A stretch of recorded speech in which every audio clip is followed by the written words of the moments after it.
All right. Hey, folks. My name is Moonblaze Wolf. I won a FF4FE League qualifier earlier today, and it was a very interesting seed. So I thought it would be interesting to go back over it and just kind of talk about my thought processes and what I was thinking at various points throughout the seed, how I felt I was doing, why I was doing certain things, why I wasn't doing other things, and just sort of record that for posterity and also just in case other people were maybe curious learning why I was doing what I was doing during the race. So I wanted to go ahead and record something like this. This is definitely not a victory lap. One of the things I'm going to say later on, and I hopefully can kind of explain why, but in a race of 41 people, I believe it was, I actually didn't think I was going to win when I found Go Mode, just because of the route that I took to get there and why I thought other good players and maybe just other people running the seed might have done something similar to me. So it just seems like a good time, maybe halfway through the qualifier season, just to kind of take a break, talk about some strategies, talk about some lessons learned, and just kind of go over where I think the format's at right now. Just because I feel like I got lucky to win, and definitely to win by as much as I did, but I don't think I made any like crazy bad silly decisions along the way. So hopefully I can kind of talk through some of that over the course of the video as well. Hey Sabertail, how you doing? Anybody else who's in, and I'll definitely kind of remind you of this over the course of the video because it's about an hour and 15 minutes. I am hanging out in my Discord right now, so if anybody wants to ask a question, you can certainly hop into my Discord and join in, ask there if you would like, or obviously just you can type in questions in the chat as well, and I'd be happy to discuss anything that you're curious about related to the format or the league. So without further ado, I think I'm going to go ahead and just start up the video and just kind of talk through the beginning part here, and then we'll just sort of see where the conversation goes. So here we go. Palom start. If you were to ask me my dream start in this format, by the way, it would be either Palom and Kane or Palom and Sid. And just because I think Palom, once you get him going, and it doesn't take much to get him going, is by far the most overpowered early character you can have consistently. And then when you pair him with somebody like Kane or Sid, those two really can get you through the early game fairly safely in terms of doing melee damage. So it just seemed like a good start, and I was pretty pleased with that. Also, getting the pass right away, good thing because you know that you have a short route to Zeromus. Bad thing because you know everybody has the pass. So I'd rather have it than not have it, but it does sort of factor into your decision-making process. So when I'm starting seeds currently, I want to do this as much as possible in the qualifiers, which is go straight to Damsian and just be able to loot and then go on to Antlion Cave. So with this party, I felt pretty comfortable doing that because basically all I would need, I really wouldn't need anything with Sid, but if I found any kind of weapon or if any kind of like spell consumable, you're pretty much guaranteed to be able to get through that Antlion boss unless it's something pretty nasty, which is uncommon. So yeah, so I just started with looting Damsian. I don't always do that, but I can with a decent starting party like this. Additionally, I would not necessarily, a lot of the stuff, I don't want to necessarily keep saying it, but a lot of the stuff that I do during the qualifiers, or the way I think about the qualifiers, is a little bit different than the way I would think about like an actual league match. So in a qualifier, I'm more willing to take risks. I'm more willing to just kind of go for volume of key item checks, or to sort of make decisions in a way that gets me somewhere where maybe I don't think other people are going to think to go to. But at the same time, considering how many items you need to finish the game, I don't think it's good to be too reckless. So it's all about kind of finding that balance. And with a party like this, I'm not really too scared of anything early on. So that's going to kind of dictate. The way I ran this seed and other seeds like it. So yeah, just cruising through Antline here. Notice that blizzard that I picked up. I don't normally think about items like that, but when you start with Sid, suddenly a blizzard seems really good if you get the right boss. Foreshadowing. So, and then I'm also always wanting to keep track of items that I'm going to want to equip at this first save point. So you can kind of see I threw armor on Sid and a new weapon and armor on Palom, saved, and now I'm ready to go. Ideally, I'd like to have Sid back row glitched by this point, but I didn't find a bow to go with those arrows that I got. Hey, Ralshtar, how you doing? Sorry, I couldn't tell if that was an L or an A or I. So hope you're doing good. So yeah, we're just running to the Antlion boss here, and it was Rubicant.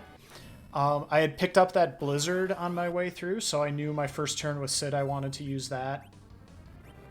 Once he opened his cloak. Gotcha.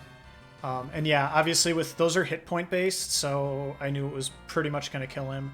But it would have taken a decent chunk out of whatever boss was there, so that was actually kind of nice to have in that situation. And then you get the hook. Now, when I initially get the hook in a qualifier, my general assumption is always going to be that it is the only route to the underground and that Magma Key is not available. And that's important because as soon as I feel like I have a good enough party to rush the hook route, I want to do it because I want that underground access. So it's going to be very dependent on the boss that you see when you check that spot, obviously. Next thing I'm obviously going to do here is check Hobbs. Pretty much at this point also just kind of hoping for bodies because I want to have a full party.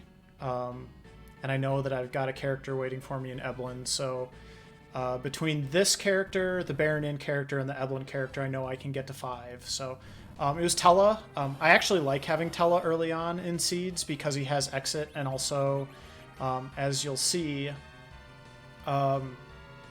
he makes for a really easy grind as long as you do ordeals. So this fight was a little bit annoying because they kept picking on Palom, and I really like to get Palom the full boat of experience from this fight if I possibly can, because that gets him quite a bit of the way towards Virus and Quake, which I always at least want Virus. And since I know that it's probably a hook route at this point, I'm definitely going to want him to have Quake as well before I attempt that. So it was actually really annoying that that he was the one character that got killed there. And you'll see later on at Baron Inn as well, it was equally annoying. So not great. But again, it is what it is. You already start to see the power of Tella here. Having exit early on really gives you a lot of options in terms of what you can do. And one of the things I'm figuring out about this format, which has changed a little bit, even just in the last couple weeks, is you really want a lot of money because you need to buy a lot of consumables in order to make your fights smooth and efficient. So anytime I can have a Tella to do some extra looting and then exit out, I'm generally going to be pretty agreeable to that. So it's nice to have that option as early as possible so that you can hit those loot spots in a really efficient way. You'll also notice here, like, I really didn't have a lot of stuff I wanted to sell, which was pretty annoying because, you know, I get here and there's Star Veils and I want to buy a lot of those, and then life potions. Generally, I want minimum 5 Star Veils and 40 or 50 life potions. Obviously here I only was able to get 25 life potions, which was kind of weird, but I figured I could string it out. So deciding how to prioritize your items when you find them and when you go to buy them is definitely a pretty important skill, I would say. And because you don't ever want to have to double back to shops if you possibly can. So, but anyway, here's Leviathan. We're defending Fabul. Got a good party going here. This is not going to be too bad of a boss. Just trying to drop some strong attacks on him. I'm going to get Tella a little bit more lined up here and just use him for healing duty. But then again, they start picking on my Palom, and what gives? That's really not cool. I need the experience on him so he can get Virus and Quake before I rush the hook route. So at this point, I'm probably just kind of frustrated with all of that. And, you know, I also only just bought 25 life potions, so I'm kind of just, like, annoyed right now because I don't want to use any of my 25 life potions to get Palom back up, but I really want to get Palom back up, so here we go. The struggle is real to keep Palom alive. There he goes again. Oh, so rude.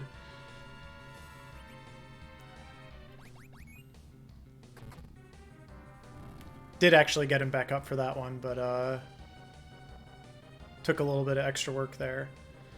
So at this point, this is right about where I want to be in a seed. You know, I want to be, at least for a qualifier where I've got a good party and I'm kind of rushing things, I want to be finishing up Fabul before 10 minutes is up. So, you know, I'm feeling pretty good right here. Got that Dragoon Spear. I'm like, you know, not great, but, you know, I'm also thinking now, oh, it'd be really cool if I ran into Kayn.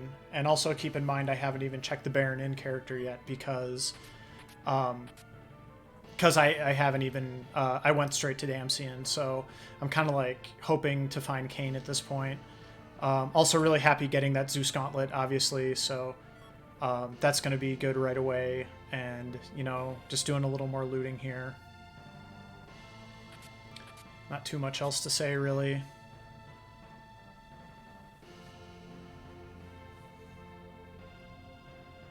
I'm still looking for a bow, so I'm pretty sure... Oh, no, I didn't. I think I actually checked the weapon shop on the way in, because I really wanted to back row glitch Sid. And I don't think they had a bow for sale. So I'm still like hunting for the ability to back row glitch Sid at this point. I'm also, at this point, I'm kind of winding my way back to Baron, but I want to do some more shop checks because I did find Star Veils, which is probably like the first item I want to find in any seed, but I'm also really wanting to find Sirens now as well. I'm really wanting to find Sirens because I'm expecting that I'm going to need to pop a couple Sirens on Mount Ordeals to get Palom at least Virus before I do that. So, you know, I'm really incentivized to shop right now, and so I'm doing a lot of that. Also, okay, big moment here. I also was really short on money, so I wanted to go loot Mist because I had Tella and I could just exit out. Now, normally I would not go and loot Mist in a qualifier seed, but one of my rules for this format, or at least for the qualifier format, is if I'm going to go loot Mist, I'm going to check that spot because I've seen in enough of my practice seeds D-Mist either show up there or at the Watery Pass spot that if I'm going to be in the neighborhood, I might as well go check it anyway. And also because I had the hook and I was going to be looting Mist, I just decided to check it, got lucky, got my Darkness Crystal here about 11 minutes in. And so I'm at this point, I've already got Tella, and I'm just thinking, you know, I'm going to go ahead and check the hook and get to 5 characters, and then I'm going to go ahead and do D-Machine. So, but it was something that came up in the chat afterwards, like, you know, well, you know, why would people be going to look for D-Mist in this seed? And there are 2 reasons that I would say.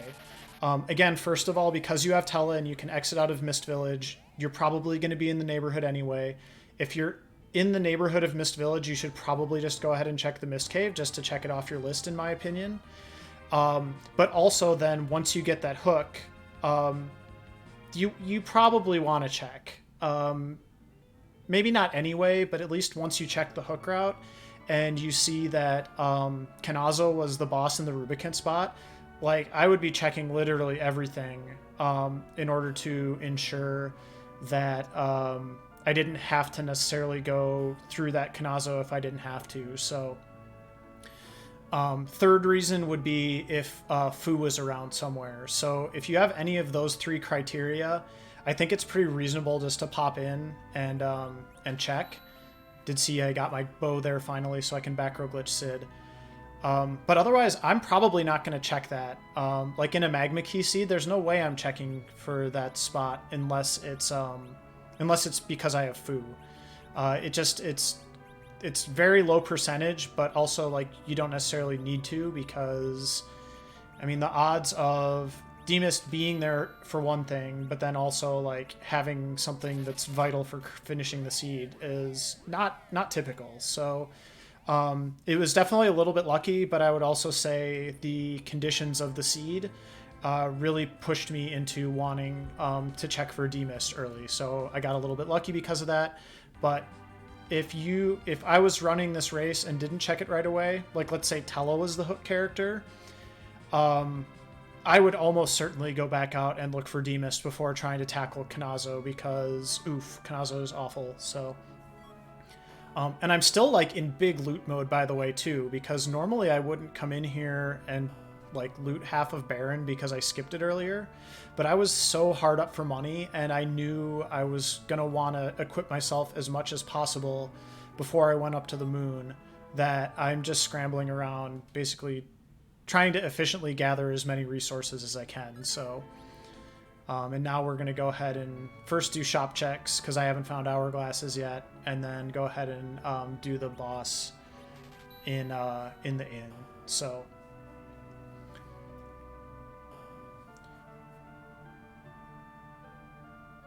and find out that it's Edward and Bahamut, which is great. Like, that's a free fight, so I'm kind of happy with that. With Sid and Palom already having tier 2 spells, I'm not particularly worried about this spot, but it can be a little problematic. Also, just rewatching this, realizing I got the ability to back row glitch Sid, and then I forgot to do it, which I do remember actually remarking to myself in the race, like, oh shoot, I forgot that. But then I was fine, because this is a free fight, so yeah, so free fight here at Baron Inn to pick up that fourth character. I'm not happy that it's Edward, but I'm happy that it's a fifth body, because I know that not only am I going to be able to go up to the moon and get the character there, which would be 6, but also if I don't really like one of those characters, I do have some options just to kind of ditch them and, you know, hopefully end up with a good 5. So I'm pretty happy at this point just to be picking up any characters that I can. And obviously still maybe hoping to find the magma key. So I didn't just sort of let that fight roll because the speed's pretty low, and I figured it'd be easy enough just to knock out King Evelyn. When you knock out King Evelyn, the queen basically offs herself, so you don't need to wait for the clock to run out. So that does kind of speed things up a little bit, by the way, in case people aren't aware of that. So yeah, again, I'm pretty happy with where things are at. It would have been nice if that white shirt was a key item, but at the same time, I'm actually way more focused on my party right now than I am getting key items. So it didn't bother me too much just to pick up Edward. Edward does also kind of have some utility and have some usefulness, so I'm pretty happy with that. Now at this point, the plan is I'm going to go ahead and check the hook character, but before I do that, I want to check the shops that are on the way. So I'm checking Taroya first on my way to get the hovercraft, and then I'm going to be heading to Evelyn Cave. Now, again, you know, another problem here, and I wish I hadn't sold that fire sword, but thankfully I found another one later on in retrospect. But, like, I'm so hard up for money here, and ideally I would want 10 illusions and 10 hourglasses, but I had to kind of compromise down to getting 6 of each and sort of just hoping that that would be enough to carry me through. So, you know, money was really tight again this seed. You have to figure out how to budget and prioritize things. I'm also already thinking in my head, by the way, that when I get to Evelyn Cave, I want to save scum it. So at least on the early part, so I can pick up a couple free treasures if needed. Hey, Zikos, thank you. I appreciate that. It was a good run. very happy with it, obviously. So hopefully my insights will be useful as well. Another thing, just to kind of mention really quickly here, while I'm running down, when you do find demist early, like I did, one thing that I already know at this point, or it's influencing my decisions, is I feel like I'm way ahead right now, because knowing that demist has the darkness crystal, there are people, regardless of what monster or what boss is waiting here on the hook route, that will clear literally everything else in the seed before they consider going up to the moon. And I'm pretty comfortable going to the moon early, especially if I have a character like Tella where I can do ordeals and then have access to weak. So at this point, I'm feeling really, really good about things. And now I'm just kind of curious what other sort of assets I can add. Again, another like totally stacked shop here. I'm actually going to sell 2 Soma drops because those sell for a lot of money. And really, I only need 1. And then I'm going to buy up a bunch of these other... I didn't buy any Bacchuses at first. You'll actually... Oh, I didn't buy them. I was regretting myself later for not buying them. That's right. But I ended up just buying cabins. So... but I did have to come back here and get Bacchuses later, so that was probably a little bit of a mistake, especially when you consider how the rest of things went. So what I probably should have done was grab Kane here, go save at that save point a little further down, and then like save scum my way back out. So that I could get a little bit more. But I ended up just being really excited to get Kane. I just got a black belt. I have a Dragoon Spear, and I have a Zeus Gauntlet. So right now I'm thinking, okay, this is going to be a pretty good grind, and I'm going to end up with a really good character out of the deal. So I think in my haste, I kind of just exited out because it didn't seem like it was necessarily going to matter too much, or I could just come back and get Bacchuses later. So so you see me exit out here. I'm going to make my way over to Ordeals. I think I actually went straight to Ordeals because, again, I was out of money. Or did I check Agart first? I can't remember. I did check Agart first. Okay. Gonna do a little bit of equipping here. Finally, go ahead and back row glitch Sid, and then get the good stuff on Kane here.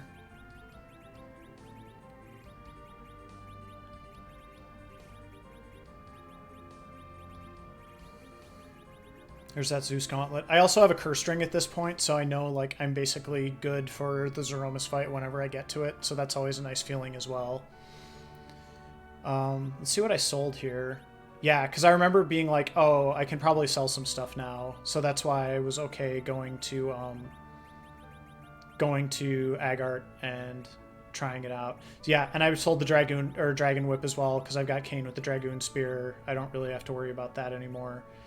And then I'm going to grab a couple Sirens because I'm still not totally sure what grind I want to do.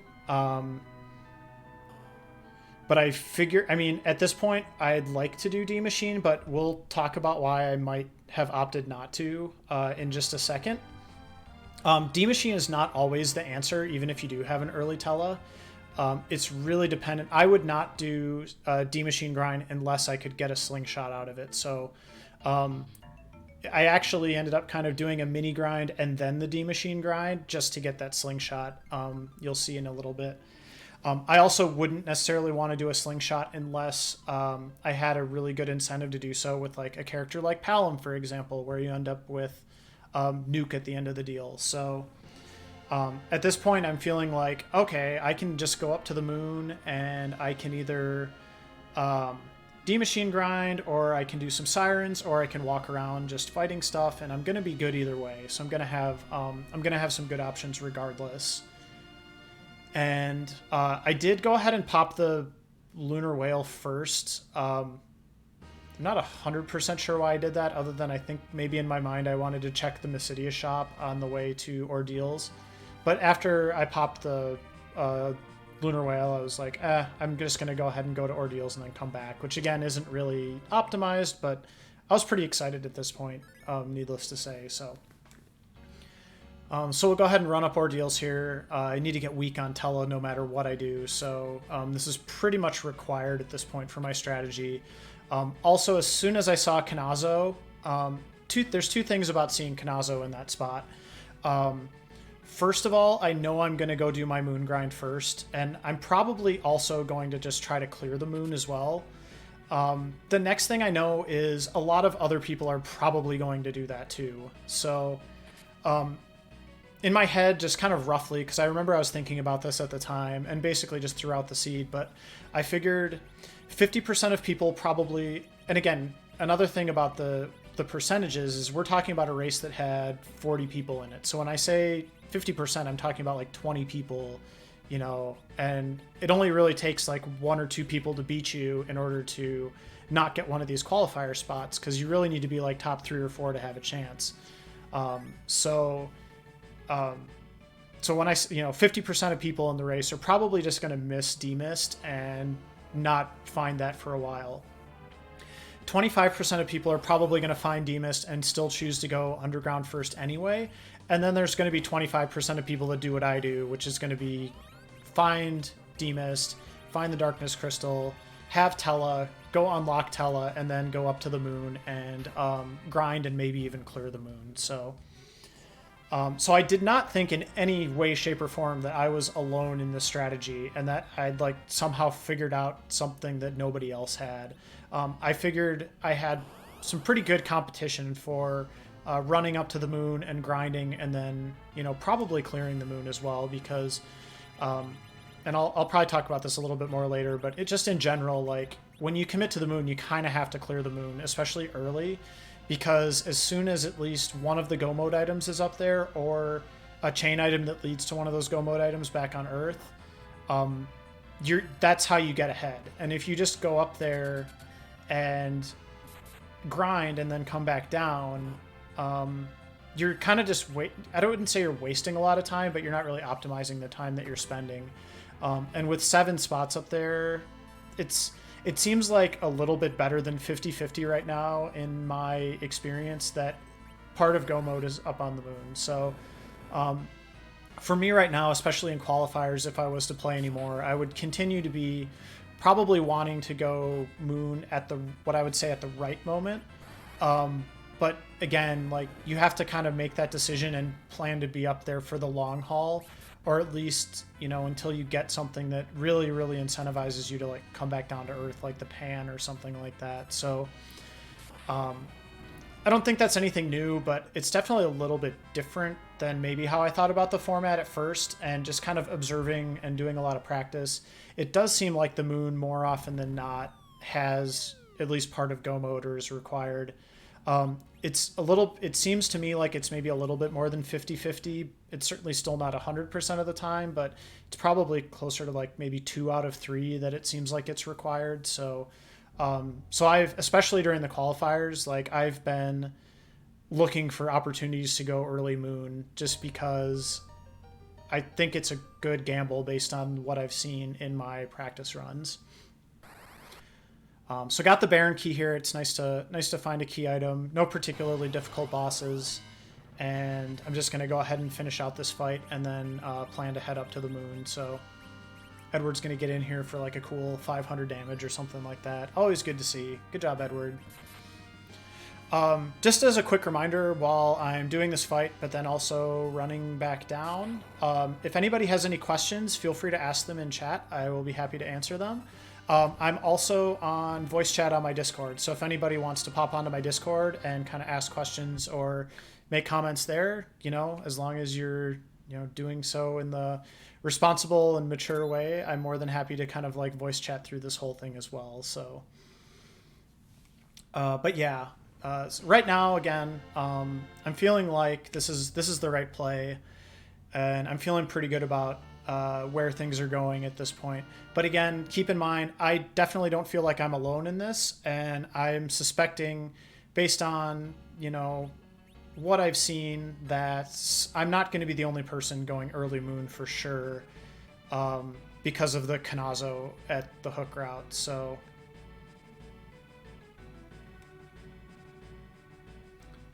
yeah, just kind of running back down here. Gonna be going up to the moon. Another thing I was doing at this point, you'll kind of see my tracker flash colors a little bit. That's when I'm checking my item shops. And basically at this point, I'm pretty sure, I think I still had to go check Mysidia, but I'd found basically everything I needed at this point. I didn't necessarily have everything I needed or like enough copies of everything I needed, but I did know where stuff was. So, and yeah, I actually didn't check Mysidia, that's right. So, one thing that I did find out I was missing later, but thankfully I was able to kind of sandbag one throughout the seed, was Silkweb.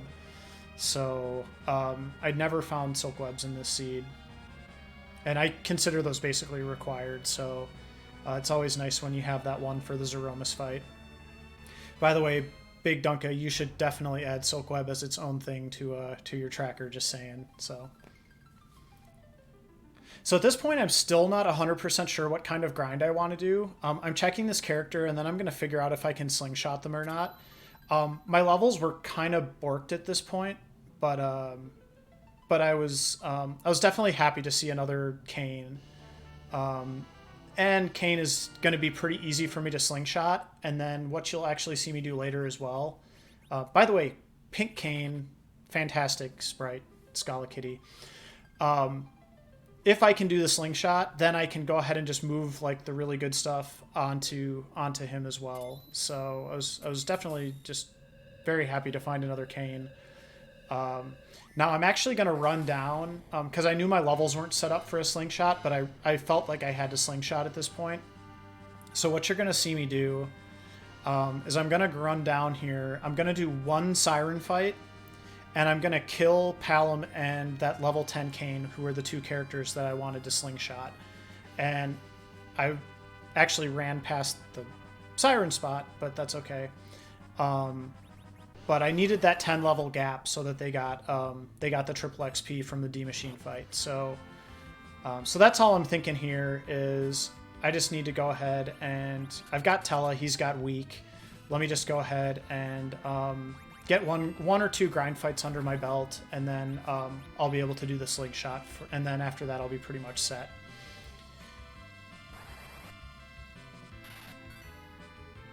So you'll see me doing that here. Killed Kane, killed Palom. I'm going to go ahead and start doing weak here. By the way, I had not moved any of my wisdom gear onto Tella yet, so he whiffed on that first week.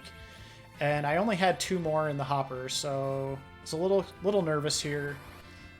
Thankfully, the next 2 did actually go off, but if you're going to have Tella using weak, you absolutely positively have to boost his wisdom as much as you can, and you need to put him in the middle slot. So in retrospect, I should have done that first since I knew what I was doing after this, but thankfully it did work out.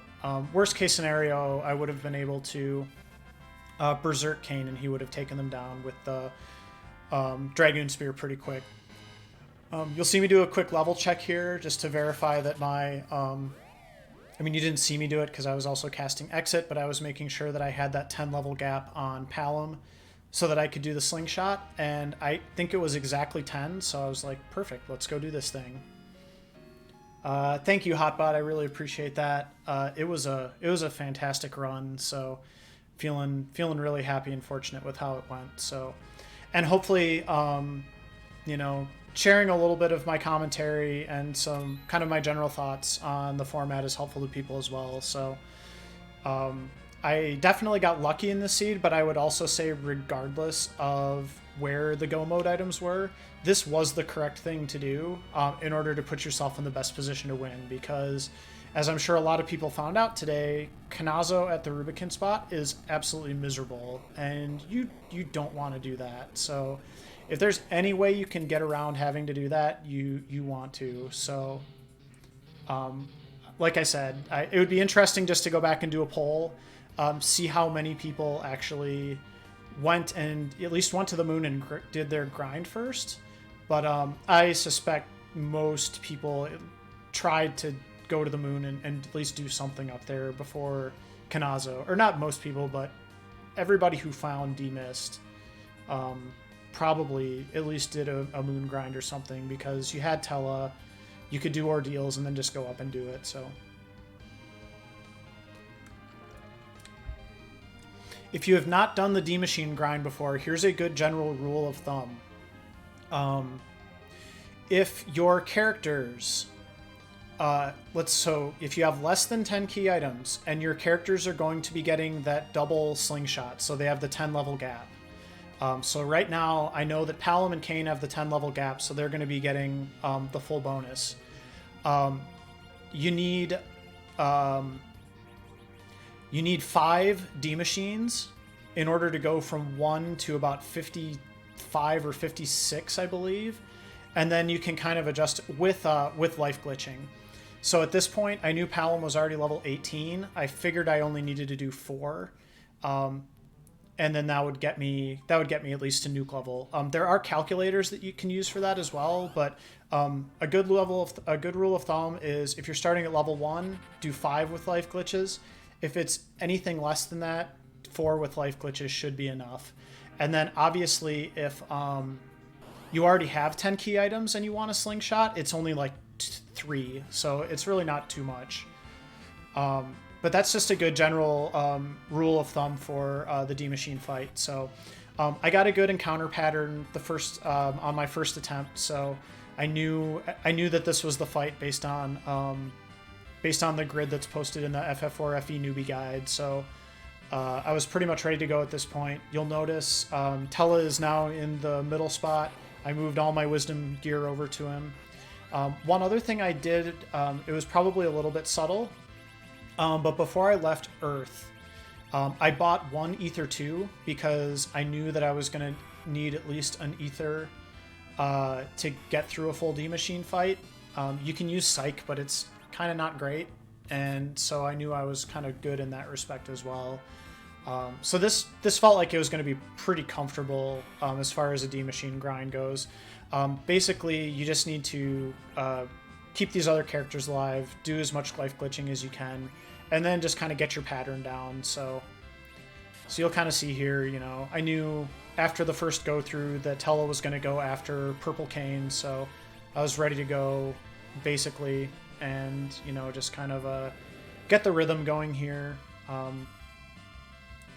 Weak attack, life potion, and then have the 4th character in the sequence use a Cure 2 on whoever you think is the most in danger of those first 3, and then have the 5th character go ahead and attack again. And so I had a pretty good pattern set up.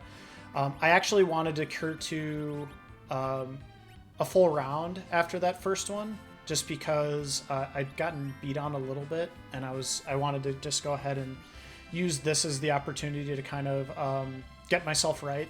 I also didn't want to use Tella for any of the healing, so I'm very glad I had those Cure 2 potions. And then once I get back around to Purple Cane, I'm going to go ahead and attack. So at this point, I'm just kind of healing up the team. I guess I threw an attack with Palom first, and so I knew I was good here. I think after that first attack, I actually didn't attack with Purple Cane anymore, and that's because I remembered that he had the Assassin Dagger equipped, and I didn't want to accidentally proc the swoon effect on the Searcher. And I don't know if you can swoon the Searcher, and I wasn't worried about it happening. It's probably a very low percentage, but I'm pretty sure I didn't attack with him anymore, so yeah. Deadney Kerr, thank you for the follow. So that was 2. We're on 3 here, and I've got my rhythm down pretty much.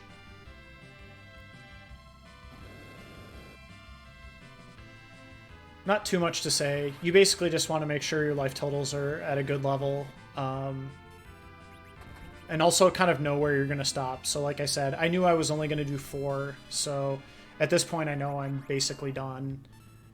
Again, you'll see me not attacking with that Purple Cane anymore, and then I know this is the last one, so...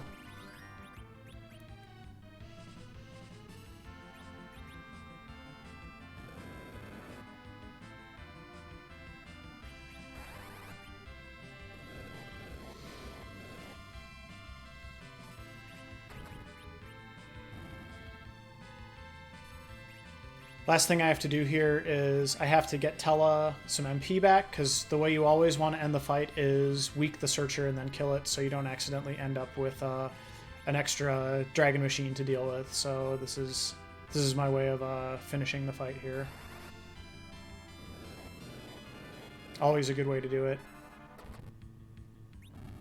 Okay, so this was only 4 D-Machines with life potions, and you'll see Palom got 36 levels, which I think took him to level 54, I want to say. But it did get me Nuke. He gets Nuke at either 50 or 51. And then Kane got 44 levels, so he was also level 54. So yeah, I was in good shape. And just going to go ahead and get out of dodge now. And at this point, I could have gone back down to Earth and tried to get through that Canasso spot. I knew I was going to be fine to do that. But I decided I wanted to press my advantage on the moon, because I felt very comfortable doing the moon with this party, even though I don't really have a true white mage. But when you have Palom with the Nuke and a Cid that can throw potions and a Kane with a Dragoon Spear, like, generally you're feeling pretty good about things. So I wanted to at least go look and see what I could find on the moon before I headed back. So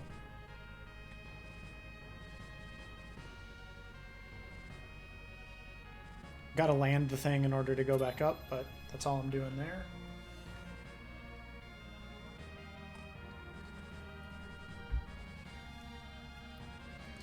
Yeah, I mean, the D-Machine grind I will do if I want a slingshot. And in this case, I wanted to do a slingshot because it would get Palom with Nuke, and then I basically wouldn't have to worry about DPS for the rest of the seed. Being able to slingshot a Kane as my second slingshot character was a really nice bonus, but I would say probably not required. But you want to get that slingshot. If you can't even get the slingshot, like, it's generally not worth it. So yeah, I was really happy with that. And yeah, I'm gonna move. I'm gonna put Tella back in kind of like white mage duty here, and then get Palom ready to go with his wisdom gear again, and then I'm gonna go ahead and tackle the moon. And I also had that rune ring as well, so I should have put that on Tella before I did the D-Machine grind in retrospect. But it is what it is. I forgot, and we forget sometimes. So, and then yeah, I'm moving my Dragoon Spear onto the really powerful strong Kane, so that I have the best damage coming from my highest level character. And then I'm setting up Kane number 2 as like my second best damage character. So Sid's gonna help, but Cid won't be as helpful as the others. And then from here, I'm gonna actually go ahead and do a top down.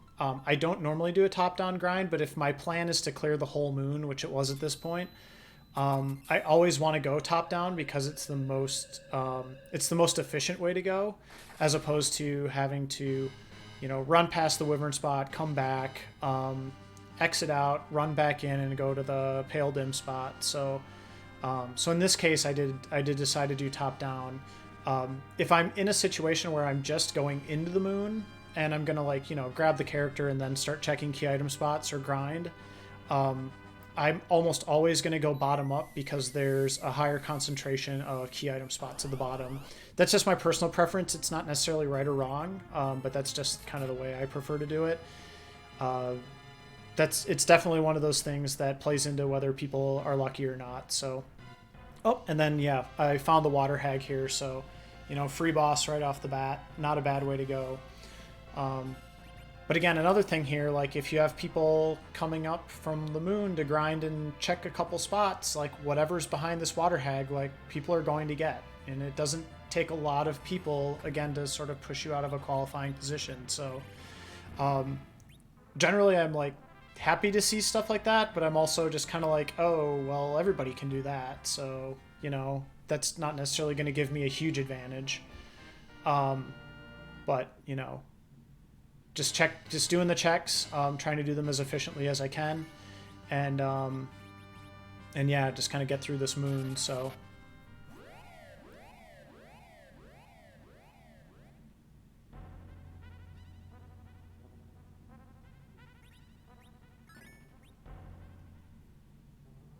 The one thing that I was really nervous about, and you'll see it because I don't find anything useful for a couple checks, but if I just like completely whiff on the moon, this whole thing was just a colossal waste of time, or like it was a gamble that didn't pay off. Now it's not completely a waste because I still got my grind out of the deal. But again, if you're gonna D-machine grind, the point of doing a D-machine grind is you want to fight as few battles as possible afterwards. So at this point, I'm not like super thrilled anytime I find something that's not like a go mode item, or like the magma key was obviously really high on my list. Something like Pan is really high, on my list of things that I would love to pull out of one of these spots. But just generally speaking, you want to come up to the moon to grind and then maybe do key item checks.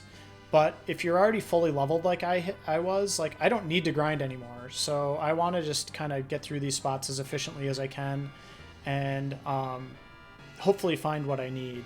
So, because there's certainly plenty of other ways to grind that are going to get this party to a point where you can get through stuff without having to do like a full D machine grind, for example. So like if somebody just came up here, popped a couple sirens, and then went back down and got through Kanazo, like they could have probably done that by about this time.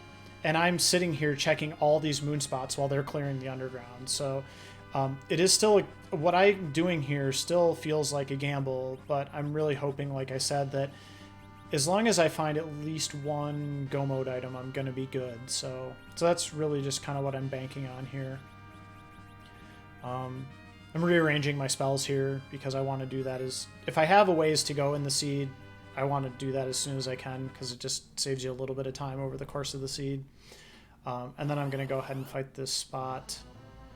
I got some bad luck at the beginning here, so I'm pretty sure this first time I actually took a wipe. When I got this fight, I was really excited because it's like, oh, I've got Palom with Nuke and I've got Purple Cane with the Dragoon Spear. All I need to do is just get a couple hits with them and I'm going to be good. But you can see here, like, one round in, like, Purple Cane's already on the ground. Palom's getting beat on. I just kind of didn't have a great setup for this fight. And it cost me, so I'm trying to figure out how to recover here, but it's not great. So I did actually take a wipe on this first one, and then I was only like one nuke away, but unfortunately just didn't quite get through it.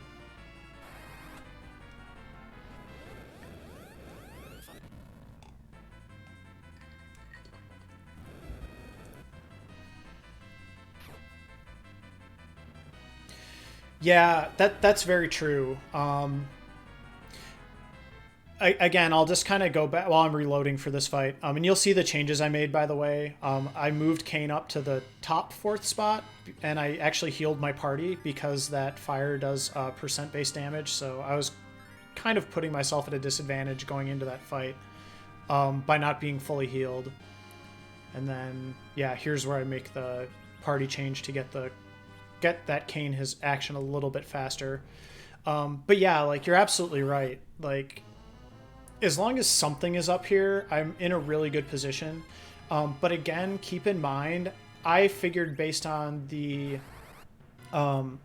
what most people had seen. And again, I didn't expect everybody to find D-Mist and find the Darkness Crystal as a result, but I figured in my head, based on the fact that it was Kanazo at the hook spot, I figured probably 50% of the racers had at least gone and looked for D-Mist and then found it.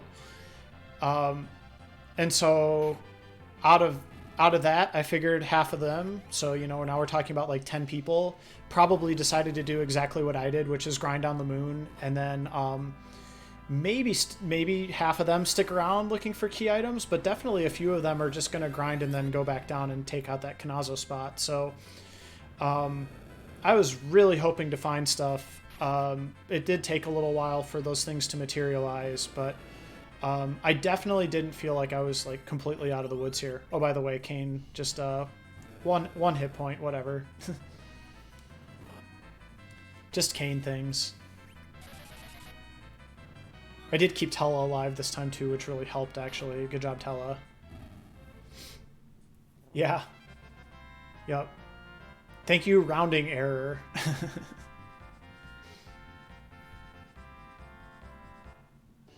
So there's the magma key. That's right. I thought magma key was from Golbez, but I think that was also a dud. But yeah, at this point I had magma key. I felt like pretty justified in my decision. But now again, do I leave now? Do I keep checking things? Like, I'm actually in a position where I could leave relatively easily, because I did check sort of like the 2 out of the way spots, but I've gotten burned too many times leaving the moon too early and then not checking the whole thing, like Qualifier 2, for example, where I came back down without checking Cave Bahamut, and that's where the adamant was. So I figure if you're going to commit to the moon, and you have the party to do so, you want to full clear it and then just kind of follow your leads back on Earth. So even at this point, I still wasn't feeling super great because I want to find at least one of the 2 go mode items up here as well, but at least I was feeling a little bit better than I have in other seeds where, you know, basically nothing materialized. Yep, yeah, Adamant and Bahamut Cave, two runs in a row. It's pretty unlikely, but it is what it is. Okay, another little decision point here. So I have to decide right now if I want to keep doing this fight. Again, just kind of my general mindset for the qualifiers, at least, is if I commit to a play, I have to see it through. And then, like, in addition to that, this is the ribbon spot, so it's actually two key items if I get through it. So I decided to just go ahead and do the fight. The other thing, you'll see me switch it over here, but I had that assassin knife, and I knew that would more likely than not probably get that swoon proc on the monsters as well. So I knew it was going to be pretty efficient. I was actually a little bit worried about dying because Tella was already on the ground. So you'll see at the beginning of the second round, I actually do use an hourglass so that I can heal up a little bit. The general fighter in these spots where it's either like high stats or high physical damage, the general 2 fighter spots are a little bit scary. So if you do have hourglasses, it's never a bad idea to use one during one of these fights, and then you can kind of use the time to recover a little bit, get your team back up before you move on to the next one. And that's what I did here. I used that hourglass and then just kind of used a couple turns to stabilize a little bit.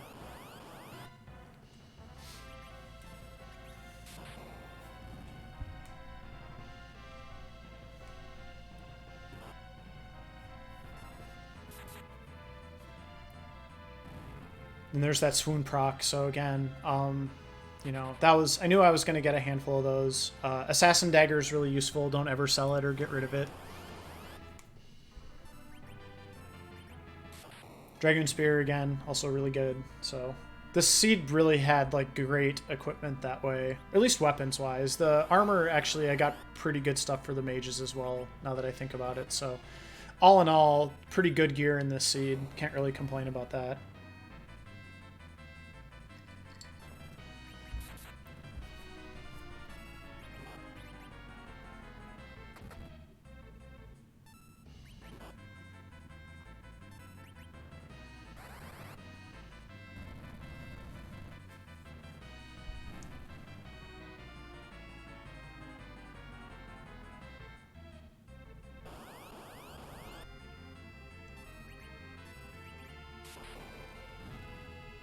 So this is the last fight.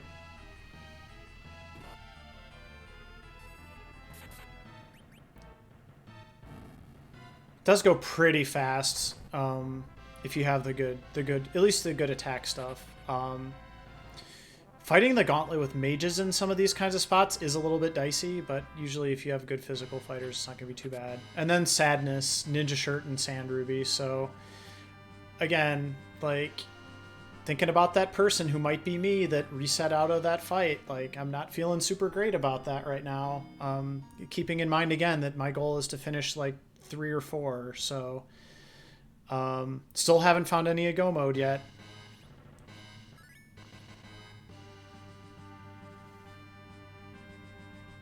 Gonna go ahead and check this spot.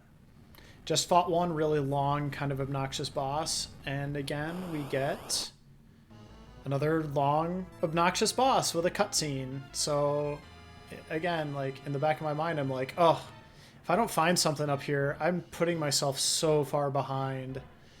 Other than kind of already having my levels and having the magma key, but you know, somebody could get through the hook route, find the pan, or find Legend and Adamant Underground. I know everybody's got the pass already, so you know, there were a lot of ways that this might not have worked out for me. But again, if you commit to a play, you just gotta see it through. So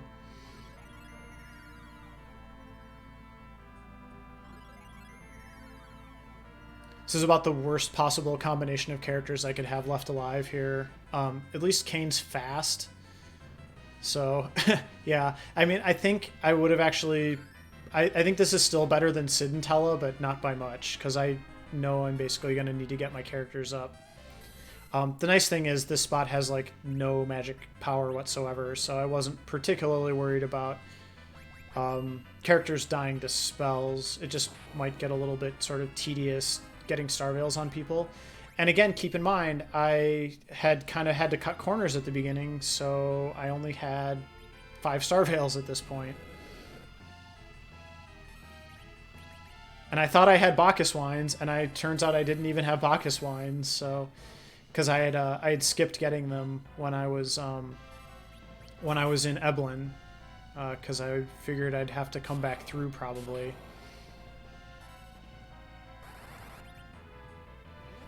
But hey, Nuke. Nuke's pretty good.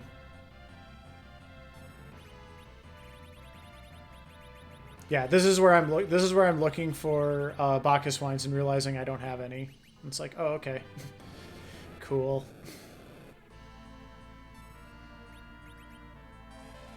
Bye, Tella.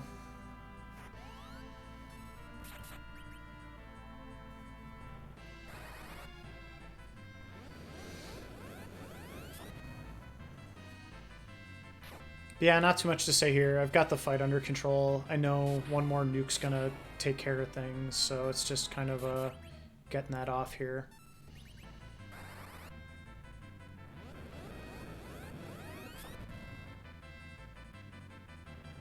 Giving Trollbez the boot.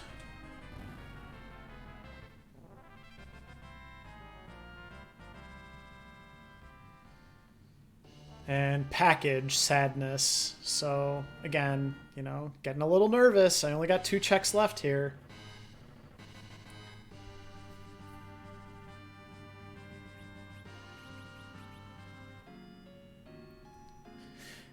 Tella doesn't need XP. Here's what Tella needs to do for me in this run. He needs to occasionally cast Berserk on people.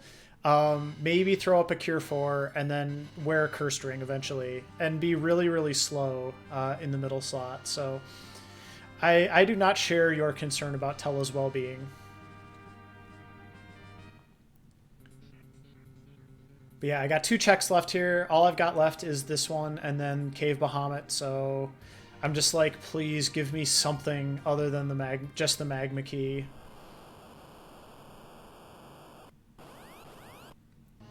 And find Baigen. This spot's a little scary just because the physical defenses, or the physical attack's pretty high. So I'm going to try to get illusions on my key characters here pretty quickly. Yeah, see, and I'm kind of like mentally keeping an eye on like what Kane in the... how much damage Kane in that front slot is taking.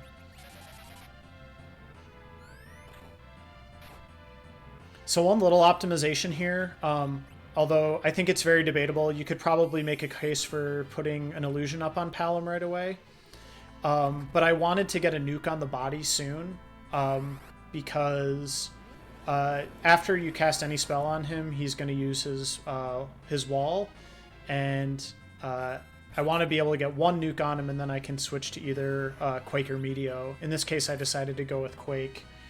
But yeah, now you'll see me do the illusion next, so...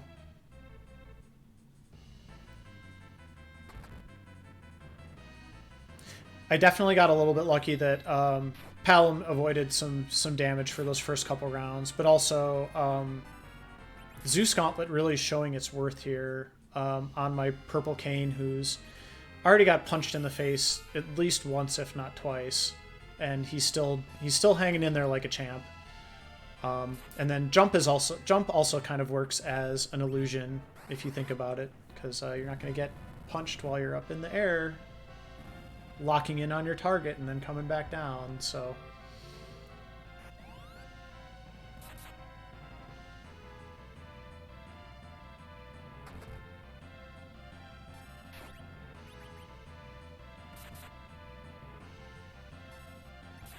That Berserked Assassin Dagger, I don't know.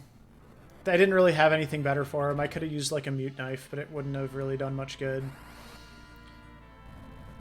He helped. Vayne helped though, and then there goes the body. So now it's just like, oh, arms are gonna explode, I guess. Maybe I can kill one of them before they start exploding, and nope. But whatever, I'm gonna get through the fight. That's the important thing, because I don't need experience at this point. And then there's my Legend Sword, and suddenly life is good, because I knew that the moon was required. Even if I had to go back down to Earth now to get that Adamant, I was like feeling great about my... I felt like almost positive at this point I would at least finish in the top 3. Because again, keep in mind, like, I figured plenty of people had done at least some of what I did, which is come up to the moon early and then probably start looking for stuff, so... it took me 5 checks to get it, but I did find Part-of-Go mode up here, so at least there was that. In addition to the Magma Key, obviously. So, decided to go ahead and check Cave Bahamut before I went back down. But also, yeah, Legend Boss was definitely not free, but if you had... I figured most people would have the party that I did, and if they got to that point. And it's very doable. Especially if you equipped up properly before you came up with like illusions and stuff. So but yeah, so like at this point I'm actually thinking, like, do I even really want to check Cave Bahamut, or do I just want to like get down there and start like digging around on the Earth for that other spot? Because keep in mind, I've still got the Baron Key at this point. There's a lot of like free checks sitting down there, but I figured, hey, I better just do Cave Bahamut unless it's a tough boss. Because if it's like the Pan or something, I'm going to just sort of be like kicking myself. Ran up here, saw it was Yang. I'm not really scared of Yang at this point, because as long as I get an illusion on Palom, I'm going to be just fine. You'll see me put illusions on like my 2 biggest damage dealers basically right away.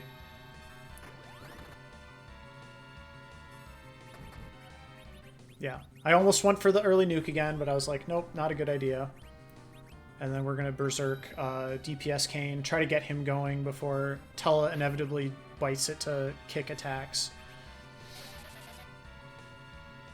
Tella basically succeeded in his one job there.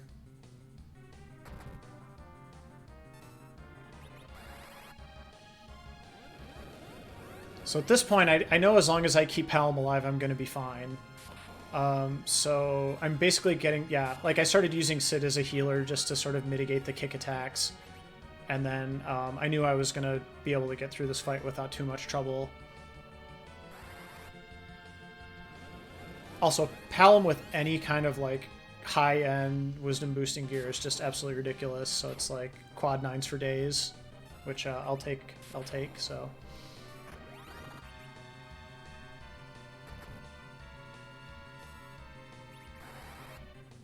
But yeah, again, at this point, it's just like, I'll just get through this and then head back down to Earth and, starting to think about, like, okay, well, what do I want to check first? I probably don't want to check Baron Key first, but I should probably do Magma Key, get underground, and start poking around down there. And then Adamant happens, and I'm like, oh, crap, go mode time. I've probably done 20 to 25 seeds in this format. I have never once seen both items just like on the moon straight up like this.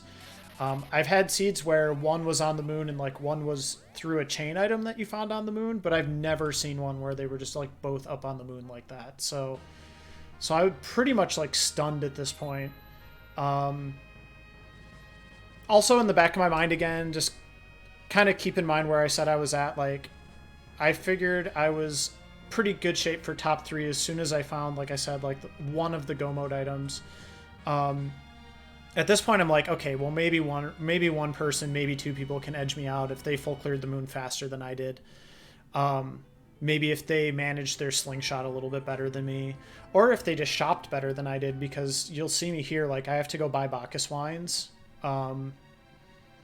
You know, this is not like I was just instantly ready to go fight Zeromus. I needed a few more tools in my tool belt before I did it. So yeah, I'm gonna buy my Bacchus wines. I needed to find Cure 3s because I only had 1 Cure 3 in my inventory, and I would not have been able. Well, I didn't feel comfortable doing the fight without Cure 3s, so like that's the other thing on my to-do list, other than, you know, just getting my crystal. Oh, and I have to like fly the big whale back to my regular airship and do that. So yeah, all sorts of like when you're like sitting in go mode and like you just want to get to Zeromus as fast as you can. Like I can't emphasize enough just how like nerve-wracking it is when it's like you have to do these little like errand things before you do it. Neon, I did not think it was going to be a single big bang at all, so I knew I needed Cure 3s. Also keep in mind, again, at this point, like, Kane is rocking an Assassin Dagger, and then, like, my next best option is a Mute Knife, so... I needed a few upgrades here, so I didn't feel super comfortable at this point, other than basically just like, okay, if I can find Cure 3s, if I can keep Palom alive and my Dragoon Speared Kane alive, I'm like, I'm pretty sure I can grind this out, but like I have to have Cure 3s.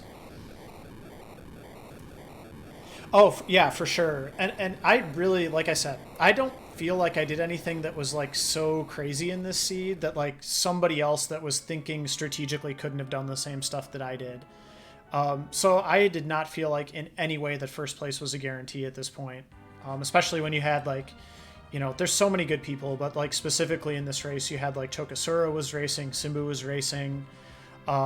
I definitely, and Simbu loves to go to the moon early just as much as I do. Like he's the one that probably like instilled the love of going to the moon early in me. So yeah, like I did not think I had it in the bag at this point by any stretch of the imagination. So we're just gonna see, you know, kind of hoping to just get to the finish line. You know, I felt like I was going to get a qualifying spot regardless, but like first place by 25 minutes, like no way did I think that would happen at all. So I bought that Protect Ring there and then I ended up not wearing it, which is kind of funny, but it's like, I always check that shop because there's good stuff there usually. And you're running right past it anyway, so it literally takes like 3 seconds to check. So yeah, weird parking spot. Again, just how nervous I was. Like I parked on the crack right there, I guess. I don't know.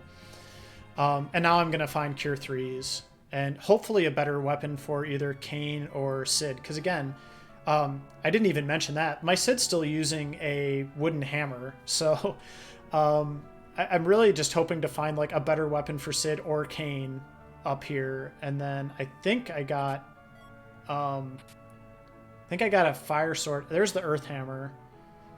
There's the fire sword. I'm like, yes, I want this. And then I've got to validate the run by checking the dwarf. Unfortunately, they like changed spots. Normally the job dwarf is like closer to the right. So I was like really confused when I saw that one wasn't the job dwarf.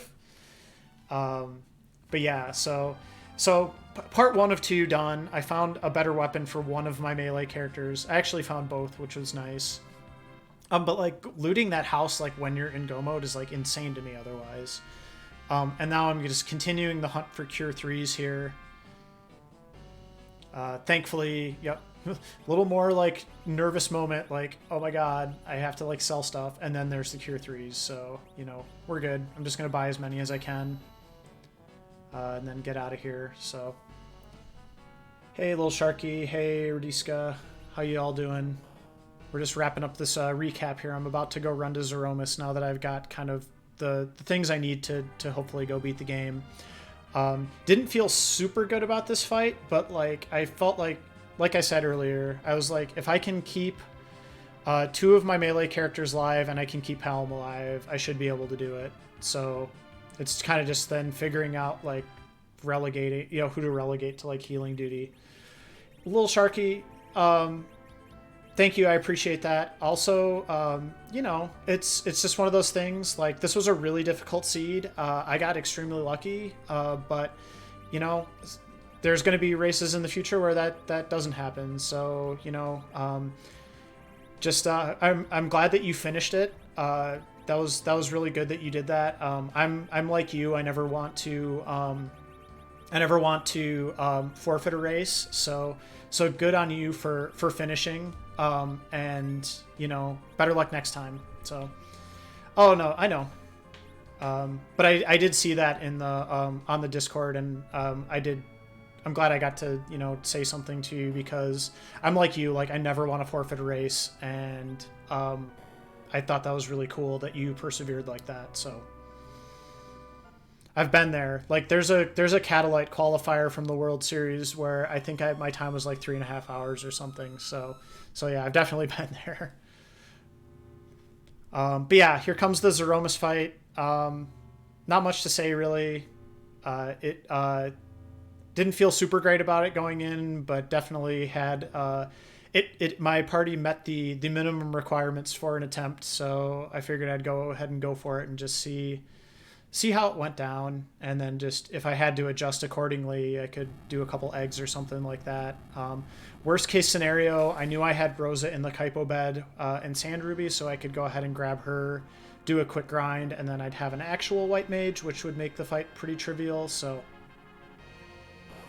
I kind of had my plan in place, but thankfully the fight went really smoothly, honestly. So you'll kind of see here. I don't know entirely what else to say about Zeromus at this point, other than, you know, use your curse string, use your silk web. Take a moment to make sure you have your inputs correct. Don't mess up an input if you can. It's you don't want to like misclick on the fight basically and like lose it because of that. So even in a high pressure situation, just like take a deep breath, you know, get through it. We got this guy.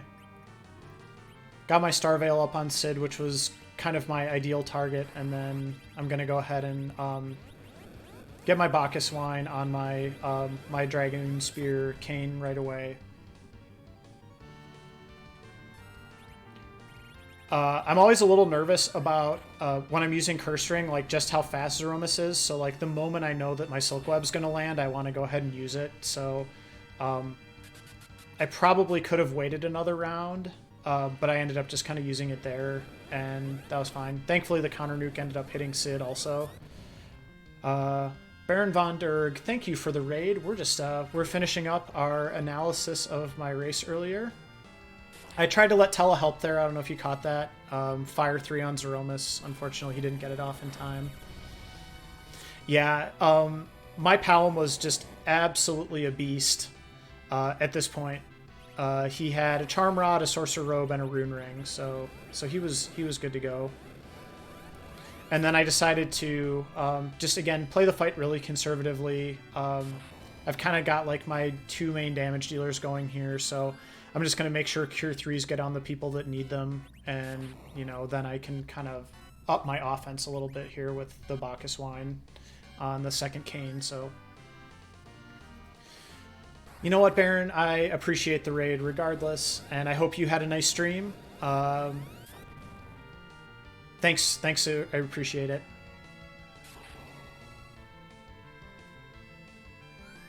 So I kind of got the DPS train rolling here. Sid's going to be on healing duty for the entire rest of the fight, so not too much to say about that. Hit a bit of a brick wall at the boss level, but it was good. Oh, that's, well, I'm glad you had a good stream still. What were you playing?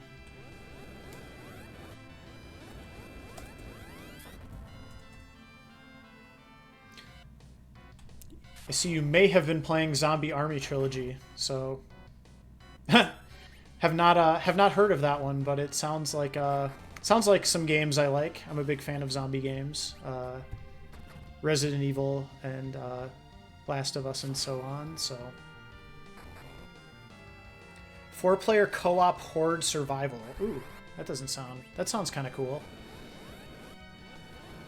Yeah, this is pretty typical Zeroma strats here, other than the fact that I'm playing it pretty conservatively because Sid's my healer here. I was pretty happy with the Fire Sword Kane's damage, honestly. Getting almost 2,000 a hit with that Fire Sword wasn't exactly what I was expecting, but I was very, very happy to see that. And then, you know, Sid occasionally getting in there with his Earth Hammer too, so...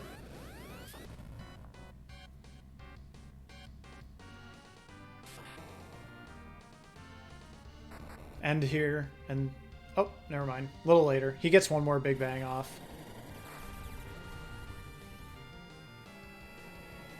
Yeah, the fight ended really quickly. It kind of caught me off guard, honestly.